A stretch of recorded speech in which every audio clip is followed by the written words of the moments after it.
Assalamualaikum warahmatullahi wabarakatuh. Bismillahirrahmanirrahim. Alhamdulillahirabbil alamin wa bihi nasta'in wa ala umuri dunya waddin. Sayyidina wa Maulana Muhammadin wa ala alihi wa sahbihi wa barik wa sallim ajmain, amma ba'du. Yang terhormat guru kita Romo Kiai Haji Dr. Saifuddin LCMA, yang kami hormati jamaah sholat Jumat Masjid Agung Jawa Tengah, santri MACT Basnas, dan pendengar Radio Dais, pendengar Radio Gaul, pemirsa MACT TV dan TVku dimanapun Anda berada. Puji syukur kita haturkan kepada Allah Subhanahu wa Ta'ala yang telah memberikan kita semua kesempatan sehingga kita dapat bersama-sama berkumpul di Masjid Agung Jawa Tengah, yang bersama-sama kita telah melaksanakan sholat Jumat berjamaah dilanjut dengan doa dan dzikir bersama, dan sesaat lagi kita akan bersama-sama mengikuti kajian tafsir tematik dengan tema takwa dalam Al-Quran part 6. Sebelum kita mulai kajian pada siang hari ini, mari kita buka dengan bacaan umul kitab Iridailah wali syafaati Rasulillah. Al-Fatihah. A'udzubillahi minasyaitonirrajim. Bismillahirrahmanirrahim. Alhamdulillahirabbil alamin arrahmanirrahim maliki yaumiddin. Iyyaka na'budu wa iyyaka nasta'in ihdinas siratal mustaqim siratal ladzina an'amta 'alaihim ghairil maghdubi 'alaihim waladdallin. Amin.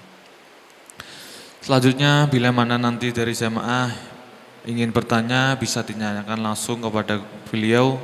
Bagi pendengar Radio Dais maupun Radio Gaul dan pemirsa MACT TV dan TVku, bisa ditanyakan melalui chatting WhatsApp di nomor Dais di 0821 336 70.000. Langsung saja kita simak kajian tafsir tematik kepada beliau Dr. Kiai Haji Saifuddin LCMA. Waktu dan tempat kami persilahkan.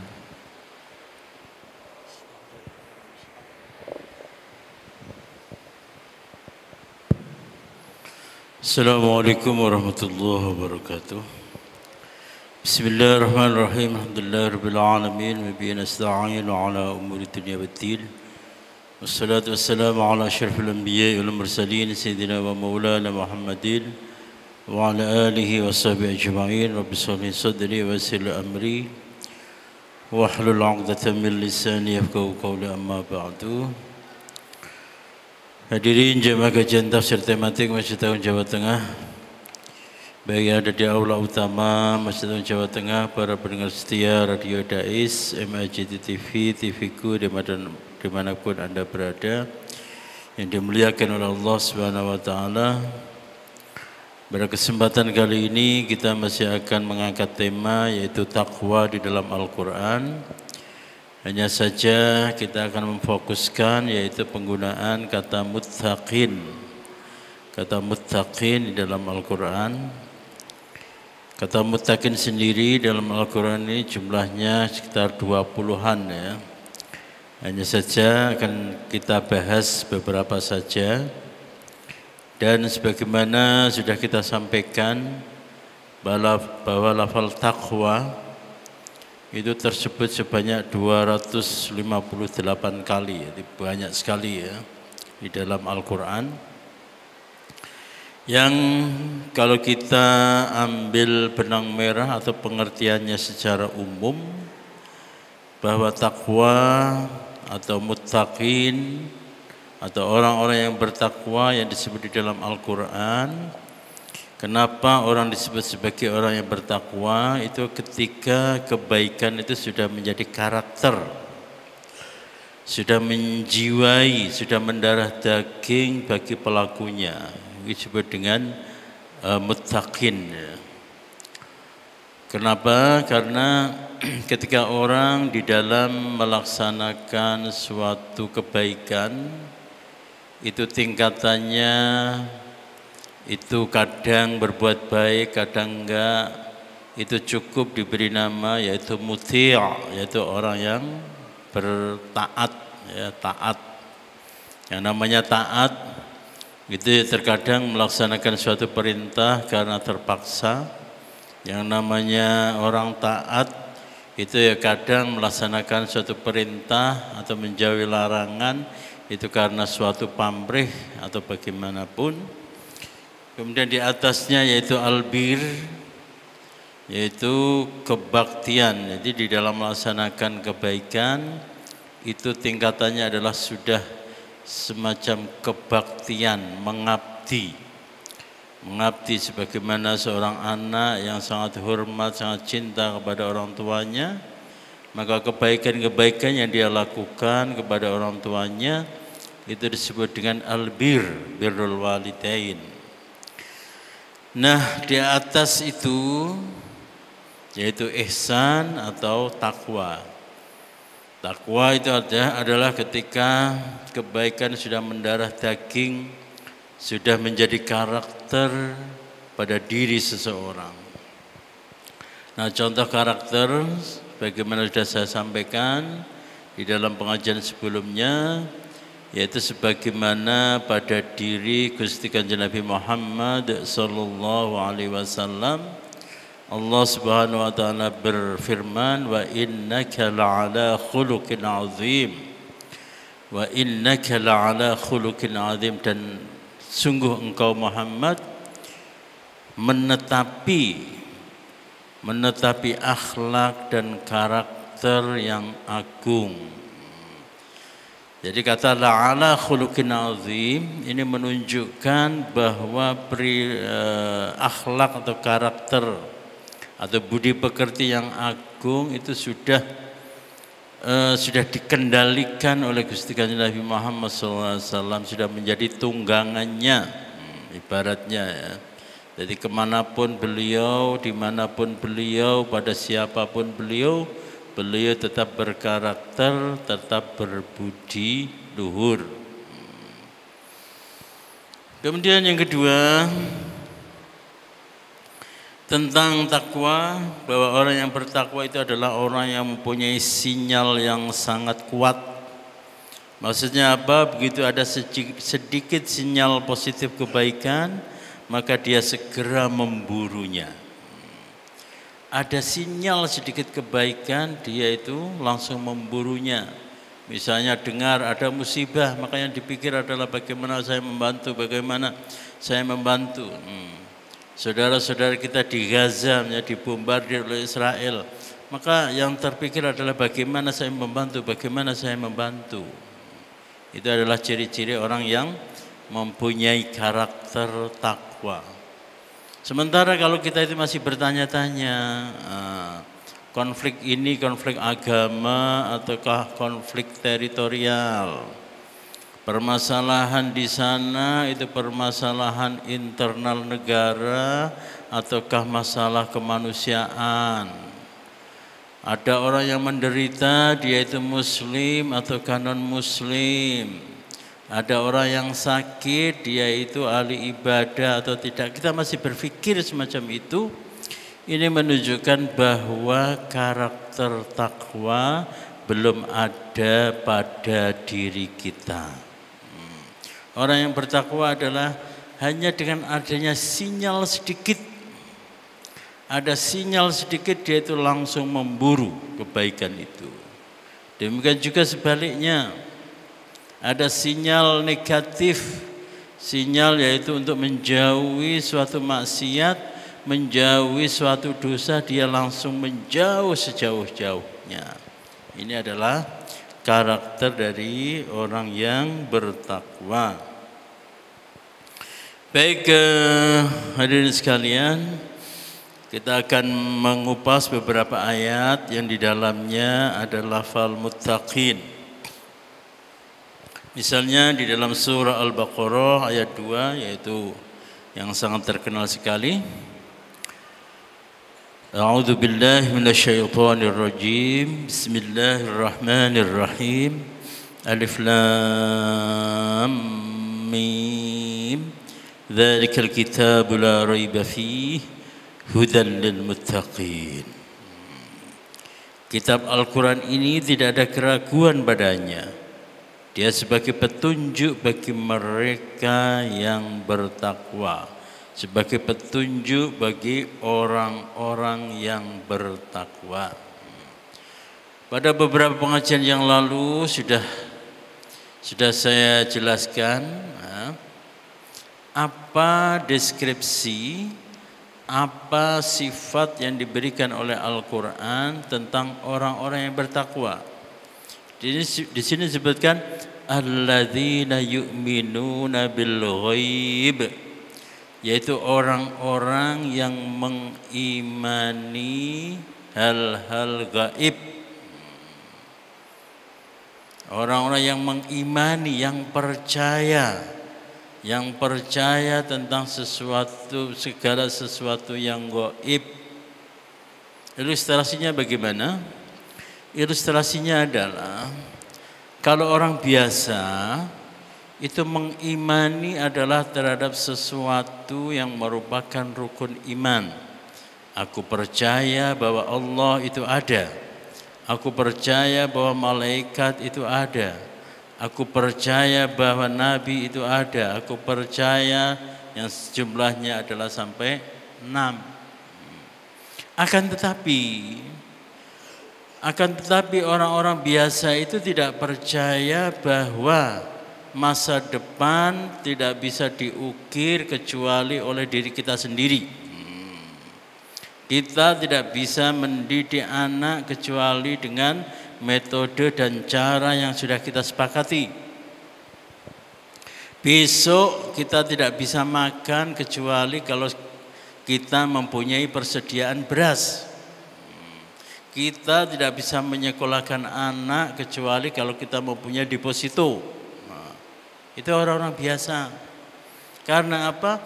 Karena dia tidak percaya tentang adanya kekuatan Allah yang memberi rezeki kepada kita di hari esok. Dia percaya, tapi hanya percaya bahwa Allah itu ada. Tapi sesuatu yang gaib, sesuatu yang belum terjadi di esok hari, sesuatu yang belum terjadi 1 bulan kemudian, sesuatu yang belum terjadi sekian tahun kemudian, dia tidak percaya.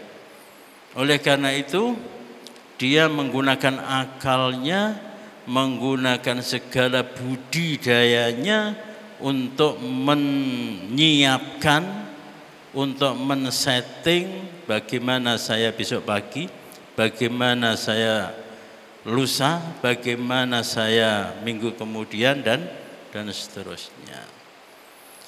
Tentu saja orang seperti itu belum sampai pada tingkatan yaitu muttaqin. Tingkatan orang muttaqin itu adalah ketika dia sudah percaya. Percaya apapun yang belum terjadi, apapun yang tidak kelihatan, apapun yang tidak kita ketahui sudah diatur oleh Allah Subhanahu wa ta'ala. Jadi ada tingkatannya, yaitu orang yang beriman atau mukmin, ada orang yang muttaqin. Nah, kalau orang-orang mukmin ya hanya percaya bahwa Allah itu ada, percaya bahwa Rasulullah itu ada. Berbeda dengan muttaqin, lebih dari itu. Tidak hanya sekedar percaya bahwa Rasulullah itu ada, mereka percaya bahwa Rasulullah mengajarkan bagaimana cara makan, Rasulullah mengajarkan bagaimana cara minum dan kemudian diikuti. Rasulullah mengajarkan bagaimana cara berserawung, berinteraksi dengan sesama, maka diikuti. Itu artinya apa? Yu'minuna bil ghaib. Jadi keimanan orang-orang yang bertakwa itu bukan hanya keimanan yu'minuna billahi wa malaikatihi wa kutubihi wa rusulihi wal yaumil akhir. Tapi keimanan orang-orang yang bertakwa itu adalah yu'minuna bil ghaib. Demikian juga wa yuqimunas sholata. Kalau orang-orang seperti kita itu hanya melaksanakan sholat, menjalankan sholat, Tapi kalau orang-orang yang bertakwa itu adalah iqamatus sholat, menegakkan sholat, rukun-rukunnya dipenuhi, syarat-syaratnya dipenuhi, rahasia-rahasianya, asrarus sholat dijaga, hikmah sholat diperhatikan. Itu adalah orang yang bertakwa. Kemudian cirinya lagi orang yang bertakwa, wa mimma razaqnahum yunfikun. Kalau kita adalah melaksanakan zakat. Jadi kalau orang-orang mukmin biasa penggunaan hartanya untuk kebaikan itu ya memang kalau sudah kewajiban ya zakat. Akan tetapi orang-orang yang bertakwa itu adalah lebih dari itu. Apa yang diberikan kepada sesama, apa yang diberikan kepada fakir miskin itu adalah ya zakat, ya sedekah, ya hadiah, ya tabarruat dan sebagainya dan sebagainya. Al-Baqarah ayat 2 ini menjelaskan kepada kita bahwa muttaqin itu adalah suatu tingkatan yang tertinggi di dalam keimanan. Berbeda dengan hanya orang yang muslim, berbeda dengan orang yang mukmin, muttaqin itu di atas mereka. Jadi muttaqin itu adalah pasti muslim, muttaqin itu pasti mukmin, tapi orang yang mukmin belum tentu muttaqin. Baik, selanjutnya yaitu Al-Baqarah ayat 66.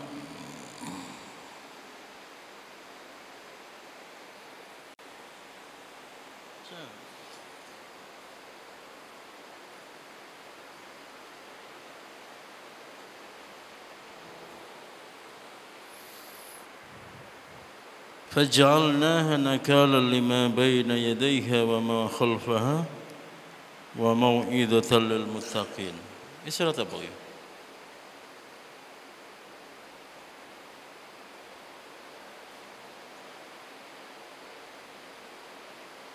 Ayat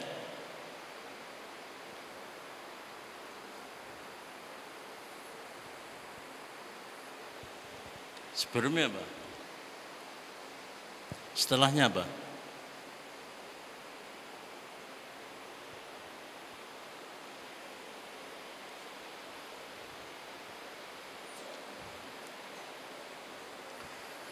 فجعلناها نكالا لما بين يديها وما خلفها وموعظة للمتقين. Maka kami jadikan yang demikian itu peringatan bagi orang-orang pada masa itu dan bagi mereka yang datang kemudian, serta menjadi pelajaran bagi orang-orang yang bertakwa. Apa setelahnya? Setelahnya apa sebelumnya?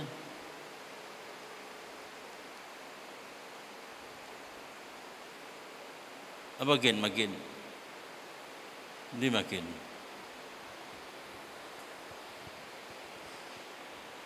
Tidur makin. Syamsul.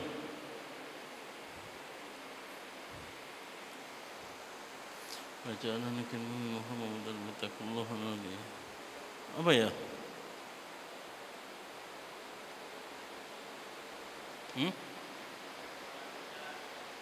Berarti kalau Musa al-Qamihi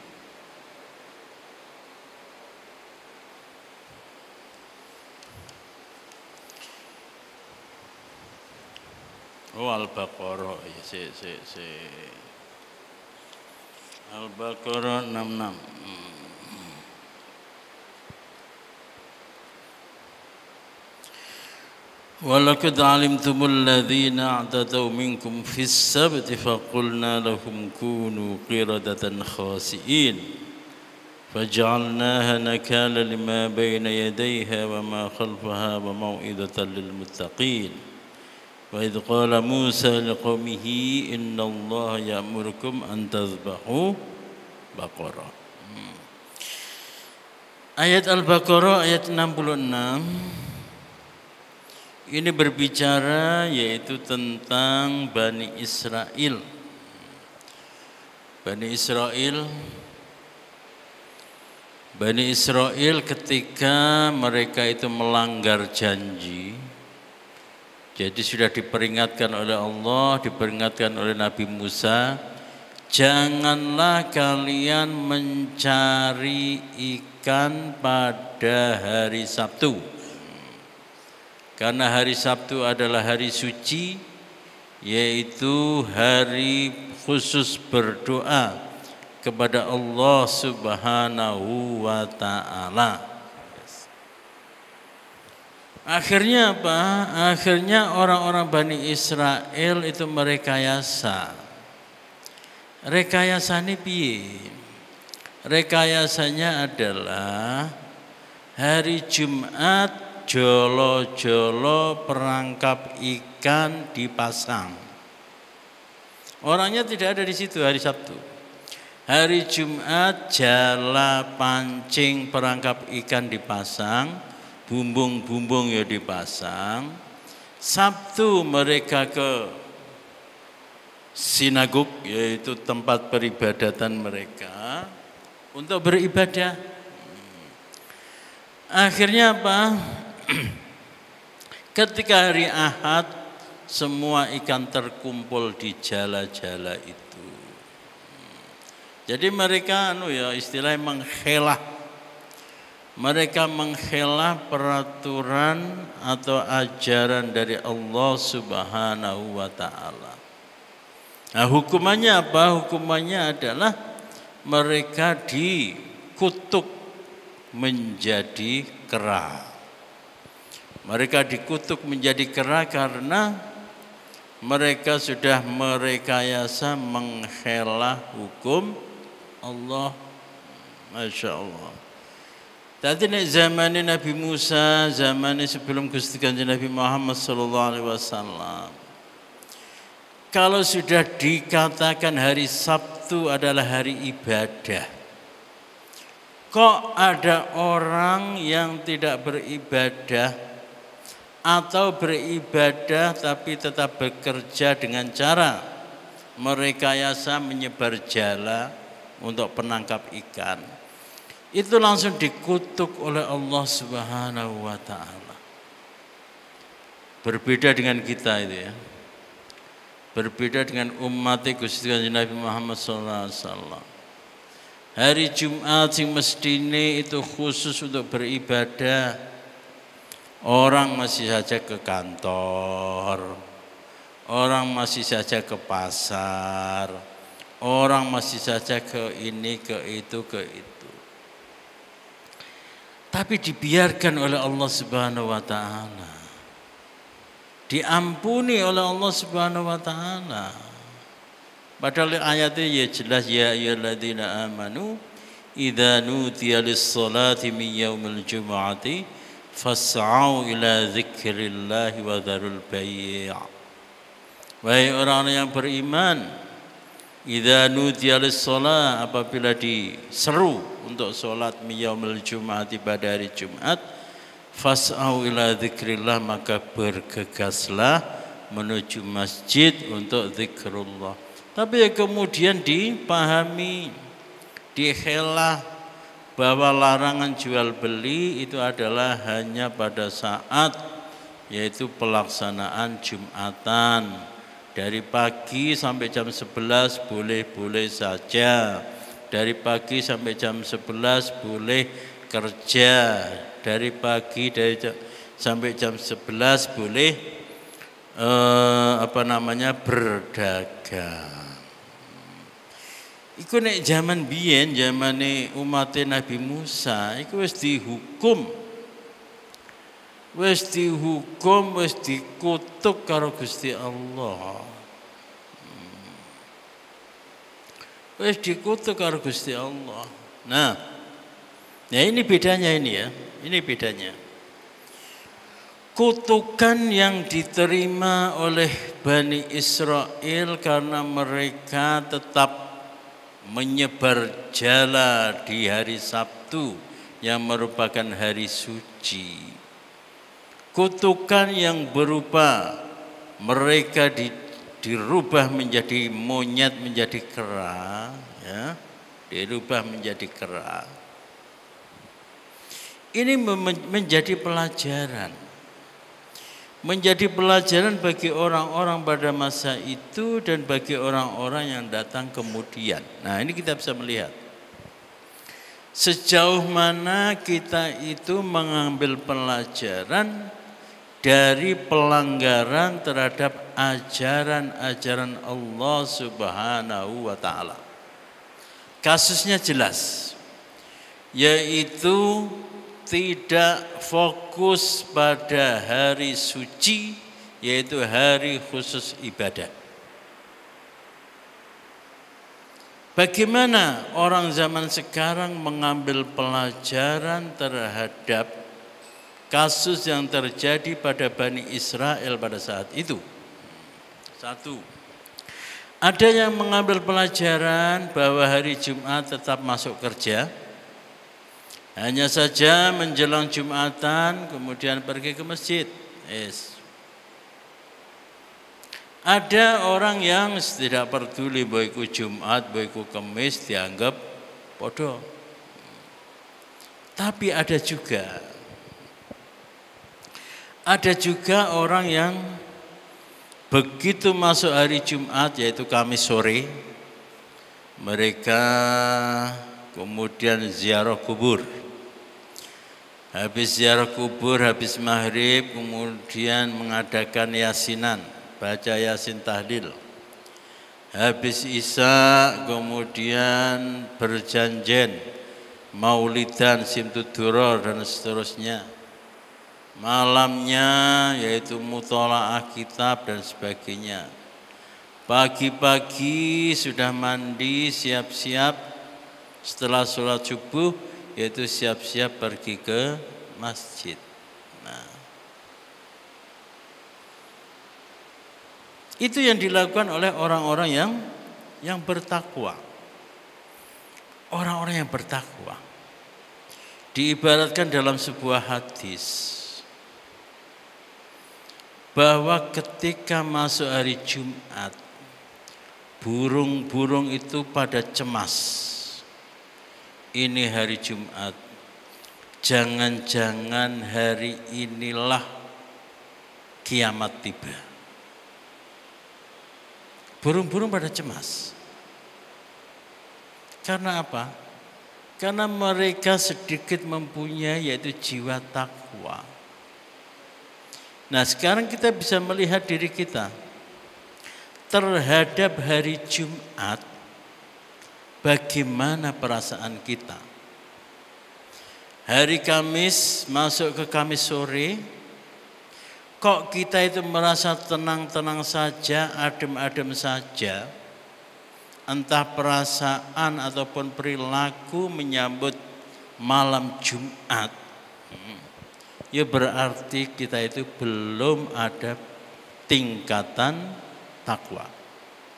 Kita belum masuk dalam kategori orang yang muttaqin. Kata muttaqin sendiri ya, kata muttaqin sendiri artinya adalah orang yang menjaga dari api neraka, menjaga diri supaya selalu berbuat baik, menjaga diri supaya tidak dibendu, dimurkai oleh Allah, menjaga diri supaya tidak terjerumus ke dalam maksiat. Muttaqin. Burung saja itu mempunyai salah satu ciri yaitu muttaqin, di mana apa? Mereka itu takut, sangat takut begitu masuk hari Jumat itu akan terjadi hari kiamat. Sementara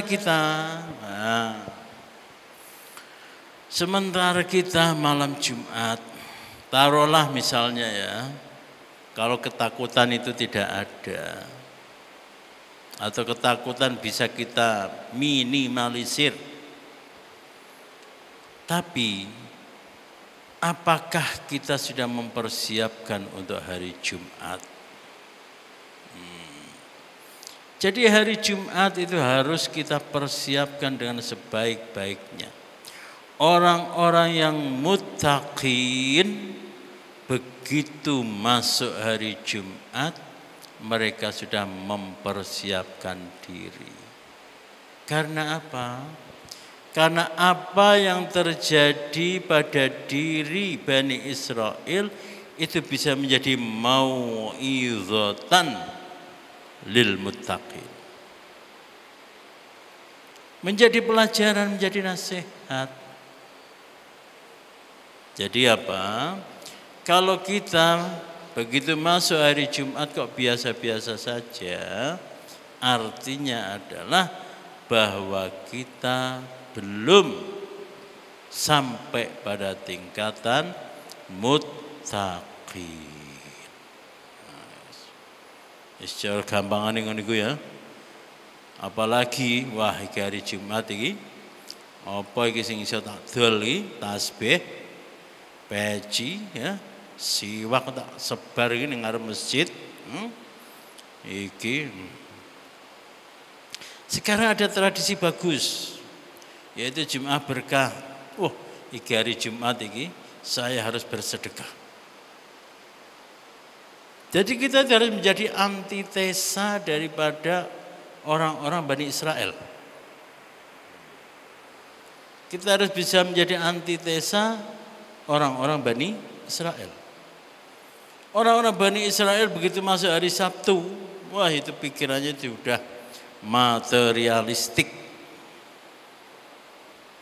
Nah kalau kita itu adalah muttaqin, apa yang terjadi pada Bani Israel harus menjadi mau'izah. Harus menjadi mau'izah. Coba kalian malam Jumat tadi ngelakuin apa? Ibadah. Terusnya ditambahi. Masya Allah. Bagus. Jadi kapan kok ya ono malam Jumat kok gembeleng Bani Israel Yahudi. Kapan sok dina Jumat ya mlebu dina Jumat ana wong gembeleng apa jenenge kemlelet Yahudi mesti keturunannya Yahudi. Sebabnya apa? Kalau kita orang-orang yang bertakwa begitu masuk hari Jumat maka kita jangan sampai menjadi orang-orang Bani Israel. Ya enggak sih, enggak mungkin. Kutukan Allah itu sudah sudah dihadang oleh Gusti Kanjeng Nabi Muhammad sallallahu alaihi wasallam. Wa ma kana Allah liyu'adzibahum wa anta fihim wa ma kana Allah mu'adzibahum wa hum yastaghfirun. Allah tidak akan mengazab umatmu Muhammad selama kamu ada di sisi mereka.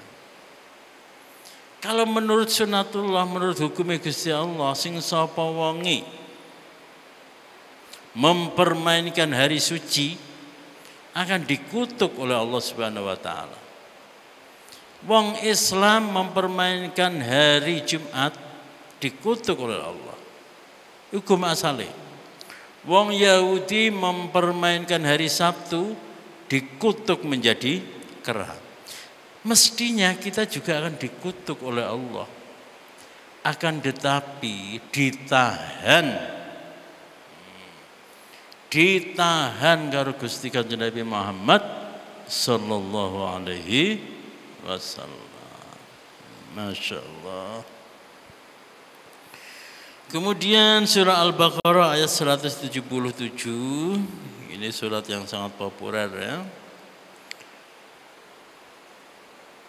Laisal birra an tuwallu wujuhakum qibalal masyriqi wal maghrib ولكن البر من آمن بالله واليوم الآخر والملائكة والكتاب والنبيين Ulaika alladzina sadaqu wa ulaika humul muttaqun. Bukanlah menghadap wajahmu ke arah timur dan barat itu suatu kebajikan. Akan tetapi sungguh kebajikan itu adalah beriman kepada Allah, kepada hari akhir, kepada malaikat, kepada kitab dan para nabi, memberikan harta kepada kerabat, orang-orang yatim, orang-orang miskin dan ibnu sabil, orang-orang yang meminta, para budak, mendirikan sholat, menunaikan zakat, memenuhi janji, sabar, dan mereka-mereka itu adalah orang-orang yang benar imannya, dan mereka itulah orang-orang yang bertakwa. Ini sama dengan pengajian sebelumnya ya, pengajian yang lalu, bahwa ciri khas dari orang yang bertakwa itu adalah kualitas. Kualitas. Orang yang bertakwa itu mementingkan kualitas meskipun tidak menafikan formalitas. Artinya apa? Ketika dikatakan bukanlah suatu kebajikan yaitu menghadap timur maupun barat, itu kemudian artinya kita menghadap ke utara, bukan. Itu artinya kemudian kita tidak perlu menghadap barat, bukan. Itu artinya bahwa kita tidak perlu menghadap ke timur, juga bukan.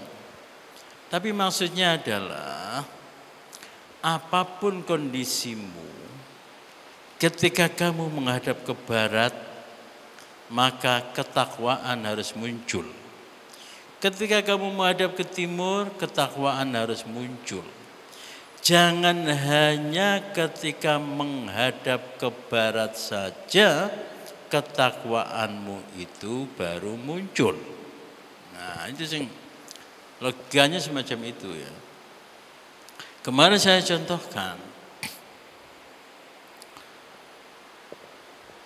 orang yang bertakwa itu tidak terletak dari pakaian, tidak terletak dari peci, tidak terletak dari sarung maupun baju koko.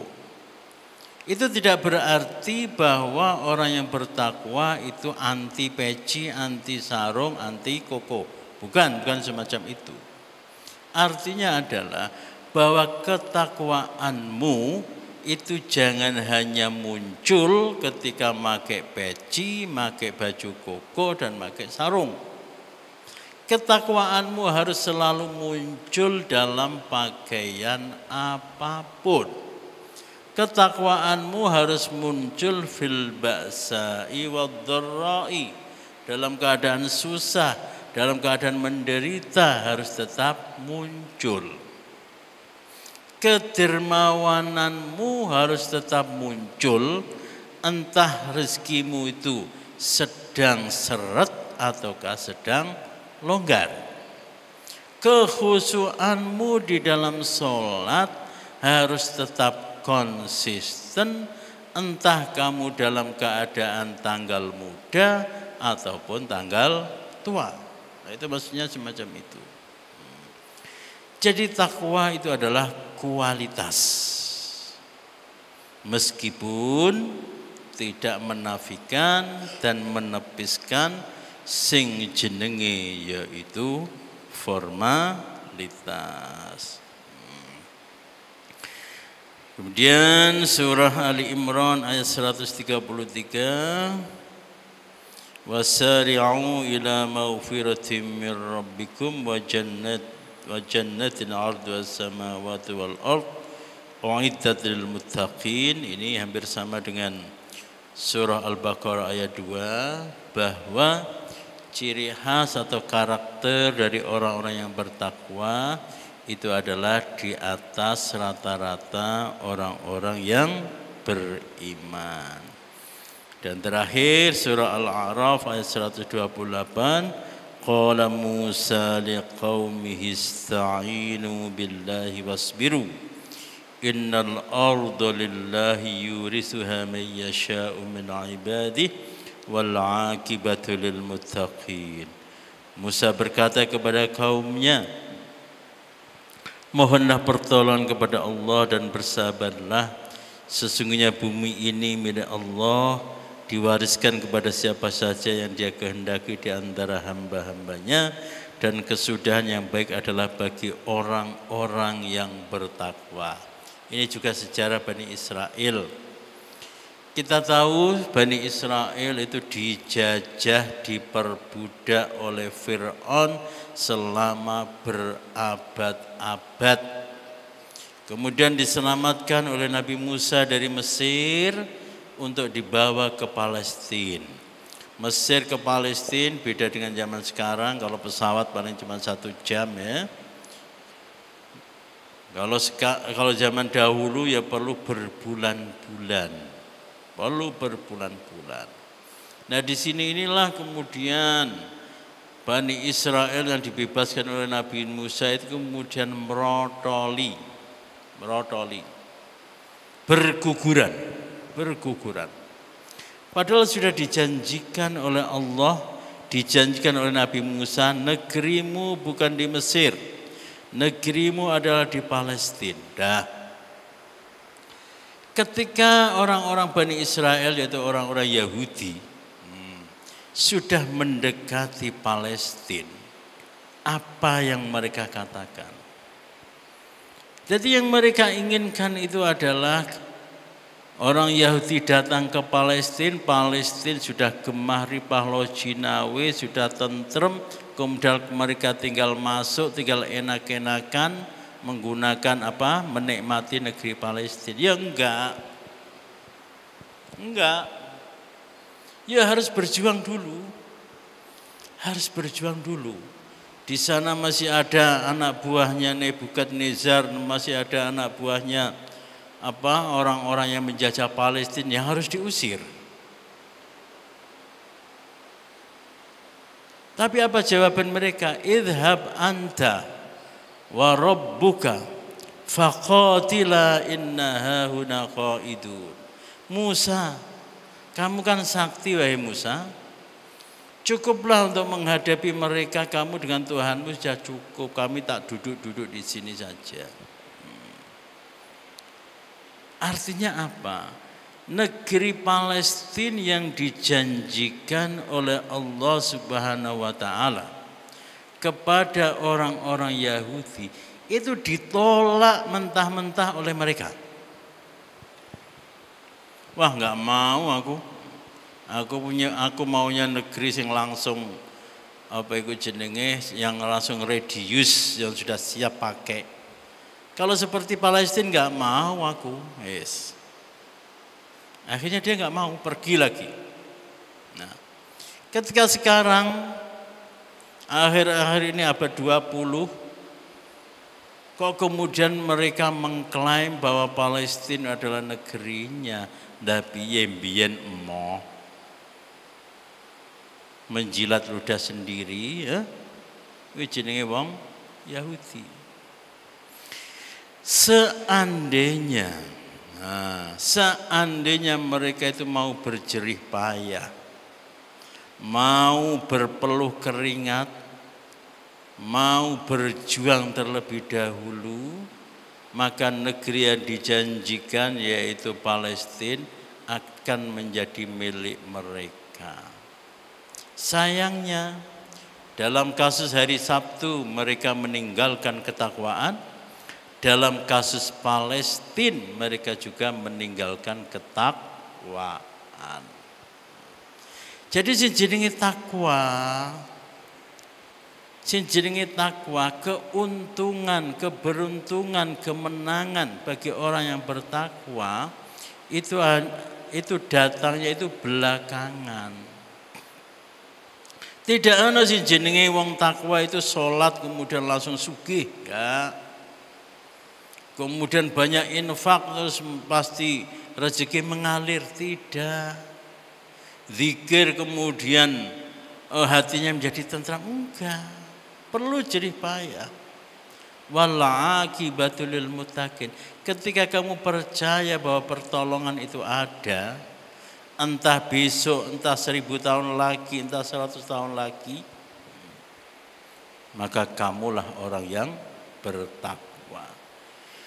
Jadi Al-A'raf ayat 128 ini menambahi kosakata kita, menambahi kesimpulan kita bahwa takwa itu adalah orang-orang yang mempunyai kesabaran yang besar. Ini sebetulnya sama dengan yu'minuna bil ghaib, beriman kepada barang yang gaib. Aku percaya bahwa akan ditolong oleh Allah. Kapan? Terserah Allah. Entah besok, entah lusa, entah seminggu kemudian. Bahkan meskipun pertolongan itu datang setelah 1000 tahun, aku tetap percaya kepada Allah. Nah itu namanya orang yang bertakwa. Nah orang-orang Bani Israel tidak semacam itu. Dia pingin, aku sudah mengabdi kepada kamu wahai Musa. Aku ingin bahwa pertolongan Allah datang sekarang ini. Nah itu bukan ciri orang yang bertakwa. Jadi orang yang bertakwa adalah orang yang percaya tentang balasan dari Allah meskipun balasan itu baru datang 1000 tahun kemudian. Kalau kamu tergesa-gesa, di doa itu berarti bukan orang yang bertakwa. Baik para hadirin, demikianlah pengajian kita, semoga bermanfaat. Kita akhiri dengan doa kafaratul majlis. Subhanakallahumma wa bihamdika asyhadu an la ilaha illa anta astaghfiruka wa atubu ilaik. Assalamualaikum warahmatullahi wabarakatuh.